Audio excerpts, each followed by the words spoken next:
Hello all. Science టెక్నాలజీలో మన next topic వచ్చేసి డిఫెన్స్ టెక్నాలజీ. లాస్ట్ క్లాస్లో మనం స్పేస్ ఫినిష్ చేసాం కదా. డిఫెన్స్ టెక్నాలజీ దీని గురించి తెలుసుకోవాలంటే ఫస్ట్ తెలుసుకోవాల్సిన బాడీ ఏంటి? డిఆర్డిఓ. ఫుల్ ఫామ్ ఏంటి? Defence research and development organisation. Actually ఇది ఎప్పుడు ఫామ్ అయిందంటే 1958లో. ఇది ఫామ్ అవ్వకంటే ముందు ఆల్రెడీ టూ బాడీస్ ఉన్నాయన్నమాట. వాటిని కలిపి అమాల్గమేషన్ చేసి దీన్ని ఫామ్ చేశారు. ఏంటా బాడీస్ అనంటే టిడిఈ, టెక్నికల్ డెవలప్మెంట్ ఎస్టాబ్లిష్మెంట్. ఇది ఇండియన్ ఆర్మీకి సంబంధించింది. తర్వాత DTDP plus DSO, directorate of technical development and production, defence science organisation. ఇవి అమాల్గమేట్ చేసి మనకి డిఆర్డిఓ ఒక్క బాడీ ఉంటే బాగుంటుంది అని బయటికి తీసుకొచ్చారు. ఏరియాస్ ఆఫ్ వర్క్ చూద్దాం మనం. డిఫెన్స్ గురించి బేసిక్ టెక్నాలజీస్ చూసి దెన్ టాపిక్ డెప్త్లోకి వెళ్దాం. అసలు డిఆర్డిఓ ఏం పని చేస్తుంది ఇండియా కోసం అంటే, ఫస్ట్ మిసైల్స్ అండ్ వెపన్ సిస్టమ్స్ని తయారు చేస్తుంది. మనకి ఏదైనా ఫారిన్ కంట్రీ వాళ్ళు, ఎస్పెషల్లీ ఎనిమీ కంట్రీస్ వాళ్ళు మనకి ఏదైనా మిసైల్స్ పంపించినా, దాడి చేయడానికి ఏమైనా పంపిస్తే వాళ్ళని బ్రేక్ చేయడానికి మన దగ్గర మిసైల్స్ ఉండాలి కదా. అంటే మనం చిన్నప్పుడు ఏదో రాయి తీసుకొని కొడతాం కదా అవతలోళ్ళని, అట్లనే ఇక్కడ రాయి బదులు మిసైల్స్ తీసుకొని కొడతామన్నమాట. So different range of missiles తయారు చేస్తారు. Ballistic missiles, cruise missiles, anti tank missiles. ఈ డిఫరెన్స్ నేను చెప్తాను when we go into the subject. ప్రస్తుతానికి చూడండి. సో ఒకటి మిసైల్స్ అండ్ వెపన్స్, రెండోది ఎయిర్ క్రాఫ్ట్ అండ్ ఏరోనాటిక్స్. అంటే డిఫరెంట్ ఎయిర్ క్రాఫ్ట్స్ని తయారు చేయడం. సేమ్ ఇప్పుడు అభినందన్ ఒక ఆయన పాకిస్తాన్లో దొరికిపోయారు చూడండి. ఆయన ఒక ఎయిర్ క్రాఫ్ట్ నడిపి అక్కడ పాకిస్తాన్లో పడి దొరికారు. So jet air crafts, advanced air crafts తయారు చేస్తారు. అన్మాన్డ్ ఏరియల్ వెహికల్స్ అంటే మ్యాన్ లేకుండా లైక్ డ్రోన్ టెక్నాలజీస్ కానివ్వండి, మనిషి లేకుండా వెలిసే మెషిన్స్ కానివ్వండి, different aeronautical technologies. Third, naval systems. చాలా అడ్వాన్స్డ్ టెక్నాలజీస్తో మన ఇండియన్ నేవీకి వీళ్ళు రకరకాల వెహికల్స్ తయారు చేసి ఇస్తారు. ఎలాంటివి? టోర్పెడోస్ కానివ్వండి, కమ్యూనికేషన్ సిస్టమ్స్, సోనార్ సిస్టమ్స్, ఇవన్నీ. Next, armoured vehicles. అంటే అందులో మందు, అమ్యూనిషన్, బాంబులు ఇవన్నీ పెట్టుకొని ఒక యుద్ధ భూమికి వెళ్ళి అక్కడ ఫైట్ చేయడానికి డిఫరెంట్ వెహికల్స్ కావాలి మనకి. Tanks, armoured vehicles, associated technologies అంటే రేడార్, సెన్సార్స్, ఇట్లాంటివన్నీ. నెక్స్ట్ వచ్చేసి electronics and communication. Not just missiles and warfare మీదనే కాదు, కటింగ్ ఎడ్జ్ ఎలక్ట్రానిక్ సిస్టమ్స్ మీద, రేడార్స్ మీద, హైటెక్ కమ్యూనికేషన్ సిస్టమ్స్ మీద, ఎలక్ట్రానిక్ వార్ఫేర్. ఎందుకంటే వీళ్ళు డిఫెన్స్ అంటే ఇండియా యొక్క సెక్యూరిటీ అండ్ ఇంటిగ్రిటీ వీళ్ళ చేతిలో ఉంది. అప్పుడు వీళ్ళు ఏం వాడినా ఎంత హైటెక్ ఉండాలంటే ఎవరు క్రాక్ చేయొద్దు. Fully encrypted, fully advanced, state of the art warfare systems వాడాలి. సో వాటి మీద వీళ్ళు రీసెర్చ్ చేసి కనిపెడతా ఉంటారు. Next, cyber security. Again family man cinema చూడొచ్చు మనం. ఎంత సీక్రెటివ్గా ఆయన ఆపరేషన్స్ చేస్తాడు, ఆయన ఇన్ఫర్మేషన్ ఎవరికీ తెలియదు ఆయన ఏం చేస్తాడు అని చెప్పేసి. సో మోడర్న్ వార్ఫేర్లో సైబర్ సెక్యూరిటీకి చాలా ఇంపార్టెంట్. బికాజ్ మన క్రిటికల్ ఇన్ఫర్మేషన్, మన ఆర్మర్డ్ వెహికల్స్ ఎక్కడున్నాయి, మన స్ట్రాటజిక్ వెహికల్స్ ఎక్కడున్నాయి, ఇలాంటి ఇన్ఫర్మేషన్ ఒక దగ్గర డేటాబేస్లో ఉందనుకోండి. అలాగే మన జనాల గురించి సంబంధించిన పబ్లిక్ డేటాబేస్, వీటిని క్రాక్ చేసి టెర్రరిస్టులు అటాక్లు ప్లాన్ చేయడము, హ్యాకింగ్ చేయడము, సిస్టమ్స్లోకి ఫైనాన్షియల్ ఫ్రాడ్స్ చేయడము, రకరకాలు చేస్తారనమాట. సో మన సైబర్ సెక్యూరిటీని కూడా చాలా టైట్గా ఉంచుతారు. సో దట్ ఎవడన్నా ఐఎస్ఐఎస్ నుంచి ట్రైన్ అయ్యేటోడు ఇండియా వాళ్ళని పట్టుకుందాం అనుకున్నా, ఇక్కడ వాళ్ళతో కాంటాక్ట్లో ఉన్న, అలాంటివి ముందే కనిపెట్టేసి వాళ్ళు అది బ్రేక్ చేయడం కోసం. నెక్స్ట్ వచ్చేసి బయాలజికల్ అండ్ కెమికల్ డిఫెన్స్. ఇప్పుడు బయాలజికల్ థ్రెట్స్, కెమికల్ థ్రెట్స్ ఎక్కువైపోతున్నాయి. ఫర్ ఎగ్జాంపుల్ కోవిడ్ అప్పుడు చూడండి, చైనా వాళ్ళు బయాలజికల్ వెపన్గా కోవిడ్ వైరస్ని తయారు చేసి పంపించారు. సో దట్ వాళ్ళే టాప్లో ఉండాలి, మిగతా దేశం నాశనం అవ్వాలి అన్నట్టు. సో ఇట్లాంటి ఫ్యూచర్లో రావచ్చు. ఇప్పుడు ఎన్ని కెమికల్ బాంబ్స్ వాడుతున్నారు, టెయిర్ గ్యాస్ దగ్గర నుంచి తీసుకుంటే రకరకాల గ్యాసెస్తో, పాయిజనస్ గ్యాసెస్తో. సో వీటి మీద కూడా వీళ్ళు రెడీగా ఉంటారు, biological defence and chemical defence. అందుకే మీరు చూస్తే డిఫరెంట్ రాజస్థాన్లో కానివ్వండి, మన ఎయిర్ ఫోర్స్ వాళ్ళు, నేవీ వాళ్ళు అప్పుడప్పుడు ఎక్సర్సైజెస్ కండక్ట్ చేస్తారు పాండమిక్ ప్రిపేర్నెస్ కోసము, బయాలజికల్ వార్ఫేర్ ప్రిపేర్నెస్ కోసం, వీటి కోసం అనమాట. సరే ఇన్ని పనులు చేస్తున్నారు, వీళ్ళు ఎలా చేస్తున్నారు ఇదంతా అంటే వీళ్ళకి రీసెర్చ్ ల్యాబ్స్ ఉంటాయి. బికాజ్ స్టాండ్ అలోన్గా పని చేయలేరు కదా ఒక ఆర్గనైజేషన్, ఒక హెడ్ క్వార్టర్స్ పెట్టుకొని. సో ఇండియా త్రూ అవుట్ వీళ్ళకి నెట్వర్క్ ఆఫ్ ల్యాబొరేటరీస్ ఉంటాయి. ఒక్కటి కాదు, చాలా network of laboratories and research centres ఉంటాయి. ఒక్కొక్క ల్యాబొరేటరీకి ఒక్కొక్క డొమైన్ ఇస్తారు, మీరు దేని మీద పనిచేయండి. మీరు మిసైల్స్, మీరు నేవల్ సిస్టమ్స్, మీరు ఆర్మర్డ్ వెహికల్స్, మీరు సైబర్ సెక్యూరిటీ చూడండి. అట్లా ఒక్కొక్కరికి ఒక్కొక్కటి. సో అగైన్ స్టాండ్ అలోన్గా కాకుండా డిఫరెంట్ అకాడమిక్ ఇన్స్టిట్యూషన్స్తో, రీసెర్చ్ ఆర్గనైజేషన్స్తో, వేరే కంట్రీస్తో, ఇండస్ట్రీస్తో కూడా టైఅప్ అవుతారు. బికాస్ ప్రొడక్షన్ చేయాలి కదా. చాలా కావాలి, వందల్లో కావాలి. అందుకని డిఫరెంట్ ఇన్‌స్టిట్యూషన్స్‌తో టై అప్ అవుతారు. ఆర్గనైజేషన్ స్ట్రక్చర్ చూసామనుకోండి, ఇండియాలోని డిఫెన్స్ బాధ్యత ఎవరిది? ఎవరైతే పవర్‌లో ఉన్నారో గవర్నమెంట్ ఆఫ్ ఇండియా యొక్క బాధ్యత. Supreme commander of armed forces ఎవరు అని అడిగారనుకోండి, ఆర్మ్డ్ ఫోర్సెస్‌కి ప్రెసిడెంట్. ఠీకే. ఈ నేషనల్ డిఫెన్స్ యొక్క రెస్పాన్సిబిలిటీ ఎవరి చేతిలో ఉంది అని అడిగారనుకోండి, క్యాబినెట్. ఏ మినిస్ట్రీ మెయిన్‌గా కూర్చొని లీడ్ చేస్తుంది అని అడిగారనుకోండి, మినిస్ట్రీ ఆఫ్ డిఫెన్స్. మనకు సెపరేట్ మినిస్ట్రీనే ఉంది. సో, వాళ్ళు కూర్చొని మన బార్డర్స్ మొత్తం సేఫ్‌గా ఉన్నాయా? మన దగ్గర ఇనఫ్ అమ్యునిషన్, ఆర్మర్డ్ వెహికల్స్ అన్నీ ఉన్నాయా? రేపటి నాడు యుద్ధం వస్తే మనం రెడీగా ఉన్నామా? ఎట్లా ఇండియాలోని ఇండియన్స్‌ని సేఫ్‌గా చూసుకోవాలి? దానికోసం ట్రైనింగ్ ఎక్సర్సైజ్ ఇవన్నిటిని ఈ మినిస్ట్రీ ఆఫ్ డిఫెన్స్ చేపడుతుందనమాట. ఓకే. సో, మనకి అసలు మినిస్ట్రీ ఆఫ్ డిఫెన్స్ అని అన్నామనుకో, దాని కింద 3 ఫోర్సెస్ ఉంటాయి చూడండి. Indian army, Indian navy, Indian air force. మధ్యలో సబ్సిడియరీగా దీనికి డిపార్ట్మెంట్ ఆఫ్ మిలిటరీ అఫైర్స్ ఉంటది. సో, మనం టెక్నికల్ స్టఫ్ చూస్తున్నాం కాబట్టి, అసలు మినిస్ట్రీ ఆఫ్ డిఫెన్స్ అంటే వాటి కింద ఏమేమి వస్తాయో చూసి, అందులో ఇంపార్టెంట్ ఒక 2 ఆర్గనైజేషన్స్ గురించి చూసి, దెన్ మనం కొంచెం టెక్నికల్ డీటెయిల్స్‌కి వెళ్దాం. సరేనా? ఫస్ట్ వచ్చేసి మినిస్ట్రీ ఆఫ్ డిఫెన్స్ కింద ఏమేమి వస్తాయంటే, దీని హెడ్ క్వార్టర్స్ డెఫినెట్‌గా అదే మెయిన్ కాబట్టి.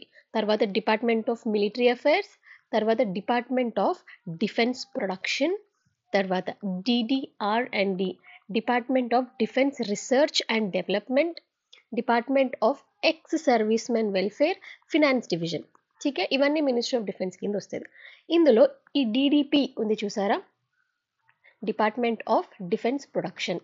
దీని మెయిన్ పని ఏంటంటే, ఈ డిఫెన్స్ ప్రొడక్షన్ యొక్క ఈకో సిస్టమ్ని, వాటికి కావాల్సిన ఇన్ఫ్రాస్ట్రక్చర్ని డెవలప్మెంట్ చేయడం, అలాగే వెపన్స్, సిస్టమ్స్, ప్లాట్ఫామ్స్, ఎక్విప్మెంట్ వీటిని ప్రొడక్షన్ చేయడం, తర్వాత ప్రొడక్షన్ ఫెసిలిటీస్ని ఎస్టాబ్లిష్ చేయడం. ఎట్లా ఎస్టాబ్లిష్ చేస్తారు? ఎట్లయితే మనకి డిఫరెంట్ ప్రైవేట్ సెక్టర్ కంపెనీస్ ఉన్నాయో, అట్లే గవర్నమెంట్కి కూడా డిఫెన్స్ పబ్లిక్ సెక్టర్ అండర్టేకింగ్స్ ఉంటాయి. దాని త్రూ ప్రొడక్షన్ ఫెసిలిటీస్ని ఎస్టాబ్లిష్ చేస్తారు, లైక్ ఫ్యాక్టరీస్ లాగా ఏంటి తయారు చేసుకోవడానికి ఇవన్నీ. సో, దాంట్లో ఏం చేస్తారు అనంటే, arms, ammunition, tanks, armoured vehicles, heavy vehicles, aircrafts, helicopters, warships, submarines, missiles, ammunition, electronic equipment, earth moving equipment, special alloys, special purpose steels. Because ఇవన్నిటికి ఇప్పుడు బుల్లెట్ ప్రూఫ్ జాకెట్లు కావాలన్నా, బుల్లెట్ ప్రూఫ్ వెహికల్స్ కావాలన్నా, warships, helicopters ఇవన్నిటికీ మనకు production facilities కావాలి. అవన్నీ ఈ డిపార్ట్మెంట్ ఆఫ్ డిఫెన్స్ ప్రొడక్షన్ చూసుకుంటుంది. ఓకే. ఒక్క బాడీయే చూసుకుంటదా? ఇవన్నీ ఇన్ని గనం ఉన్నాయి గదా! ఎవరు తయారు చేస్తారు ఇవన్నీ అనంటే, మనం పబ్లిక్ సెక్టర్ అండర్‌టేకింగ్స్ అని అన్నాం గదా! వీటితో టై అప్ అయినవి అవేంటో చూడండి. హెచ్ఏఎల్ చెప్పండి మీరు పేరేంటి? Hindustan aeronautics limited. BEL Bharat electronics limited. BDL Bharat dynamics limited.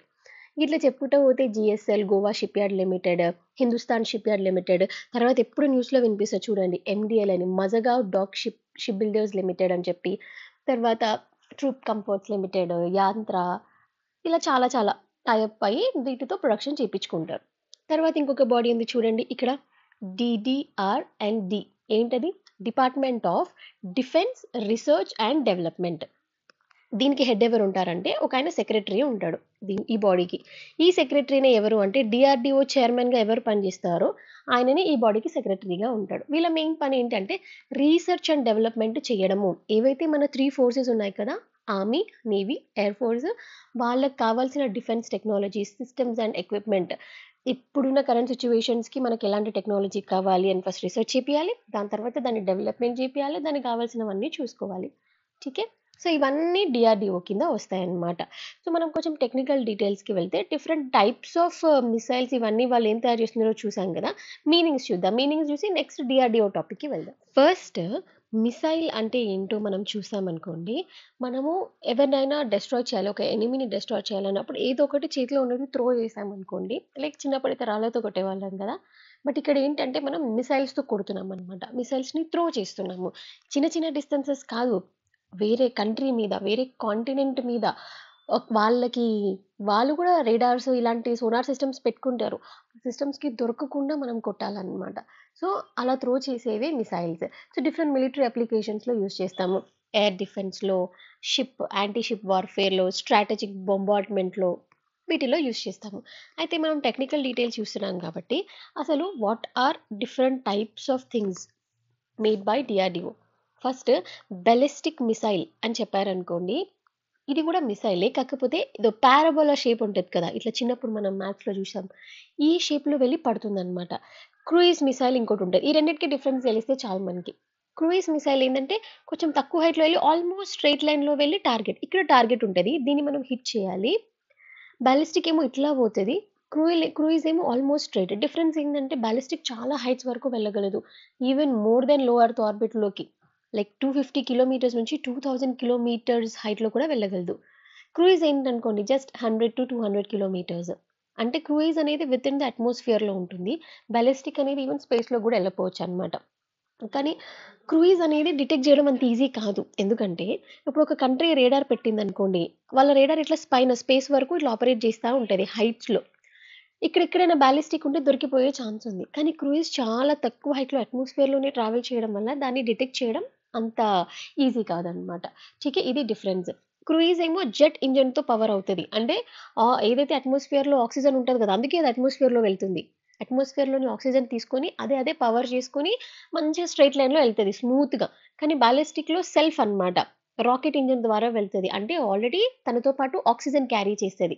ఆ ఆక్సిజన్ బర్న్ అవుతుంటేనే కదా దీనికి థ్రస్ట్ వస్తా ఉంటది. అర్థమైందా? బాలిస్టిక్ దాని ఓన్ ఆక్సిజన్ అదే క్యారీ చేసుకుంటది. లో హైట్, మీడియం హైట్ చాలా లాంగ్ రేంజ్‌లో కూడా ట్రావెల్ చేస్తది. క్రూయిజ్ ఏందంటే ఈ జెట్ ఇంజిన్ ద్వారా అట్మాస్ఫియర్‌లో ఆక్సిజన్ తీసుకుంటది. తక్కువ హైట్స్‌లో వెళ్తది. ఇది మెయిన్ డిఫరెన్స్. ఠీకే. యాంటీ షిప్ మిసైల్స్ ఇంకోటుంటాయి. యాంటీ షిప్ అంటే అవతలోల షిప్‌ని మనం అటాక్ చేయడానికి. సో, అవతలోల నావల్ టార్గెట్స్‌ని, షిప్స్‌ని 'గాజీ' సినిమా చూసుంటారు కదా! అలా. Next anti aircraft. Again 'Abhinandan'. మన ఎఫ్-12 జెట్టా దాని నంబర్ ఏదో ఉండే నాకు గుర్తులేదు. చాలా ఏళ్ళు అయిపోయింది కదా న్యూస్. సో, మిగ్-29 అనుకుంటా కదా! ఆయన ఫ్లై చేసిన ఎయిర్ క్రాఫ్ట్. సో, మన ఎయిర్ క్రాఫ్ట్‌లో మన ఇండియన్ ఆర్మీ వాళ్ళు ట్రావెల్ చేసే ఎయిర్ ఫోర్స్ వాళ్ళు అవతలోల ఎయిర్ క్రాఫ్ట్‌ని కొట్టేయడం అన్నమాట. వాళ్ళని అటాక్ చేయడం. అది యాంటీ ఎయిర్ క్రాఫ్ట్ మిసైల్. లేకపోతే మన ఎయిర్ క్రాఫ్ట్ నుంచి మిసైల్ త్రో చేస్తాము. ఆ మిసైల్ వెళ్లి అవతలోల ఎయిర్ క్రాఫ్ట్‌ని డిస్ట్రాయ్ చేస్తుంది. అట్లా. Next surface to surface missiles ఉంటాయి. అంటే సర్ఫేస్ టు సర్ఫేసే. గ్రౌండ్ నుంచి గ్రౌండ్‌కి. ఠీకే. సో, ఇక్కడ గ్రౌండ్ నుంచి ఒక మిసైల్ త్రో చేసి పాకిస్తాన్‌లో ఉన్న గ్రౌండ్ బేస్డ్ టార్గెట్‌ని నేను డిస్ట్రాయ్ చేయాలనుకోండి. అట్లా. Next anti tank guided missile.